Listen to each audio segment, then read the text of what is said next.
How you doing, guys? It's Ian at Global Air Supplies. What I'm going to talk to you today about is propagation.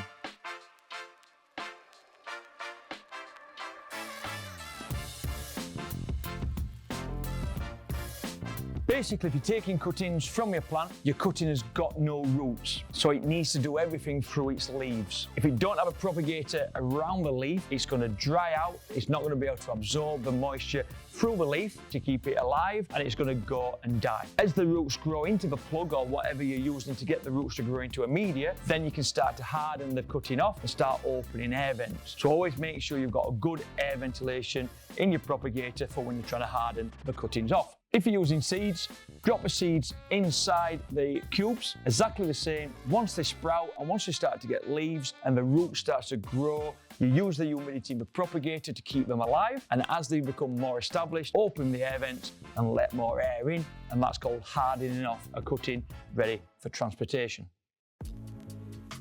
So why is a Vitopod so good? Compared to other propagators, it's really, really robust. It comes flat packed, so it's really, really easy for shipping.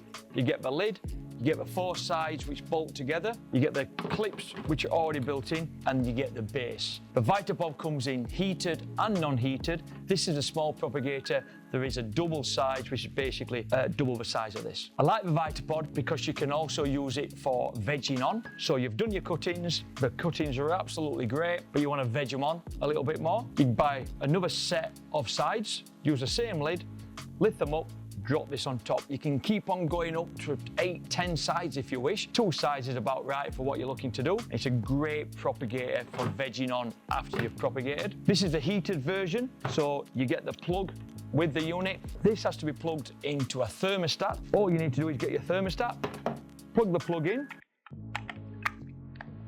plug this into the mains, set the dial where you want the heated base to be set at, and use this small waterproof probe. Drop that inside, and that will keep this at the temperature that your thermostat's set at. There's little grooves in the corner here, so you feed that through this corner there, so it's nice and safe, and it keeps it almost airtight.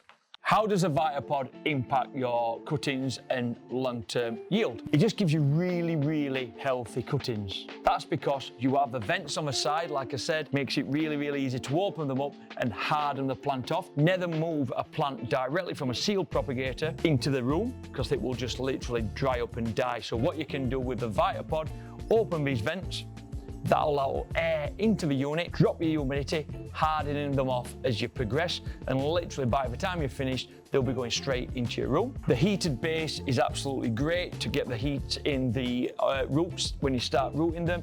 They root a lot quicker, and the plastic used in here doesn't degrade like some of the cheaper propagators, so a Vitopod will last you almost forever. How does a Vitopod differ from the other propagators on the market? Basically, it's build quality. You'll have a Vitopod forever. And like I said, if it breaks, you buy a new side, you buy a new lid, you're back up and running in no time. The quality of the plastic is second to none. It's UV treated, so it doesn't degrade or crack over time. The heated base is completely IP rated, so you can trust the unit to keep a perfect temperature within your grow environment. There is a price tag on it because it is the best, but if you want the best, always choose a Vitopod.